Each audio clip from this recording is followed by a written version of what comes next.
Waduh, saya keinget saya ada hutang yang belum saya lunasi nih. Demikian suatu pagi, sang babe berkata kepada saya, "Hutang ke siapa, Be?" Saya pun bertanya heran. Dulu di tahun 98 ada seorang manajer di Pertamina memberi saya ide yang luar biasa. Dia mengajari saya dan memberikan banyak insight bahwa suatu hari nanti kebutuhan LPG akan naik sangat besar. Lalu dia mengurai detail dan rinci mengenai pabrik LPG, di mana 4 tahun kemudian pabrik itu kita miliki. Itu ide dia. Lalu saya janji akan memberikan dia sesuatu kalau bisnis ini jalan. Dan sekarang sudah 18 tahun saya keinget bahwa janji itu belum saya tepati. Pertamina, dia manajernya. Saya pun bertanya ingin tahu lebih jauh. Oh bukan, itu pabrik LPG swasta di mana sumbernya memang dari Pertamina, tapi bukan proyek negara, swasta murni. Dia mengatakan bahwa pasarnya akan meningkat sangat tajam, kebutuhannya sangat besar, dan dia benar. Oh, oke, saya pikir dia main proyek. Demikian saya komentar dan bertanya lagi, emang Babe janji apa ke dia? Saya tidak bilang langsung sih ke dia. Babe menjawab demikian. Saya hanya niat dalam hati. Saya heran dengan perkataannya. Namun belum sempat bertanya, dia berkata pada sekretarisnya, "Ada mobil apa di kantor?" Yang dijawab oleh sekretarisnya, "Ada Innova, Camry, Altis." Dan kebetulan memang di tahun itu kami baru membeli banyak mobil baru untuk mobil kantor. "Kasih saya yang Altis deh, semua surat lengkap dan mobilnya. Lalu carikan alamat bapak ini." Dia menyebutkan sebuah nama dan kartu nama yang sudah usang. Dengan sigap sang sekretaris mencari, dan dalam waktu 30 menit alamat sang manajer yang ternyata manajer tersebut sudah pensiun 10 tahun yang lalu ditemukan. Dia tinggal di sekitar Depok. Si Babe pun memutuskan berangkat dengan supirnya ke lokasi tersebut. Dia komentar singkat, "Saya harus tunaikan janji saya. Saya jalan dulu ya." Dia pun berangkat dengan riang. Siang, dia sudah kembali ke kantor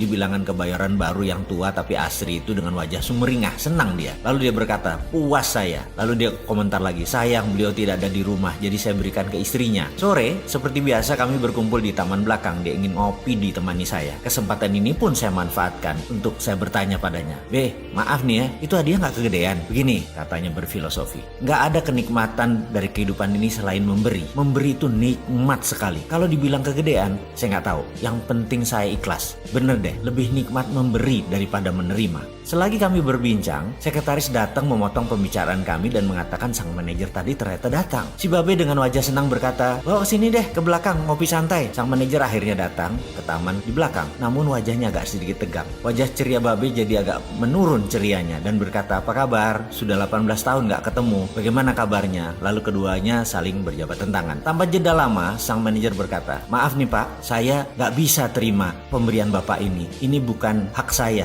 Ini surat-surat dan kuncinya dan mobilnya saya kembalikan Pak." Sang Babe dengan muka menegang berkata, "Loh gak bisa Pak, ini hak Anda. Terima saja. Saya sudah janji kalau proyek ini berjalan saya akan kasih hadiah buat Bapak." "Loh Pak, Bapak tidak pernah berjanji apapun dengan saya. Proyek yang mana maksud Bapak?" Si Babe berkata, "LPG di Sumatera." "Lah saya kan gak ikut-ikutan. Kita cuma ngobrol biasa. Saya gak bisa terima nih hadiah Bapak. Bener saya gak bisa terima. Nanti saya dibilang korupsi Pak." Demikian sang manajer berusaha berargumen. "Bapak kan gak jabat," kata Babe melanjutkan perkataannya. "Ini pertemanan. Karena Anda telah memberikan saya pelajaran dan peluang bisnis yang luar biasa bagus. Terima aja nih mobil." Sang manajer pun berkata, "Nggak bisa Pak, itu bukan hak saya." Babe lalu ngotot, "Ini janji saya sejak dulu. Bener, saya janji. Makanya saya ingin menunaikan janji saya. Saya gelisah kalau belum menunaikan janji saya. Maaf, saya baru teringat tadi pagi." Sang manajer pun berkata, "Pak, saya ini memang butuh uang, butuh biaya untuk obat-obatan. Bukan berarti saya harus menerima sesuatu yang bukan hak saya." Perdebatan itu memanjang dan saling menyatakan kebenarannya. Saya sebagai orang yang di tengah bengong mendengar perkataan argumen mereka berdua. Bagi saya, ini dua orang baik berdebat sesuatu yang baik dengan kebenaran masing-masing. Di mana akhirnya berdua bersepakat menerima dan memberi uang senilai 50 juta rupiah. Di mana keduanya di akhir perdebatan itu berpelukan dengan akrab dan aneh menurut saya. Karena sang Babe sampai menitikkan air mata ketika sang manajer akhirnya mau menerima. Saya hanya berkomentar dalam hati, "Ya Allah, terima kasih sudah dipertontonkan dua akhlak mulia di hadapan saya untuk saya ambil pelajaran akan janji yang harus ditepati dan hak yang harus dijunjung tinggi tanpa meminta lebih."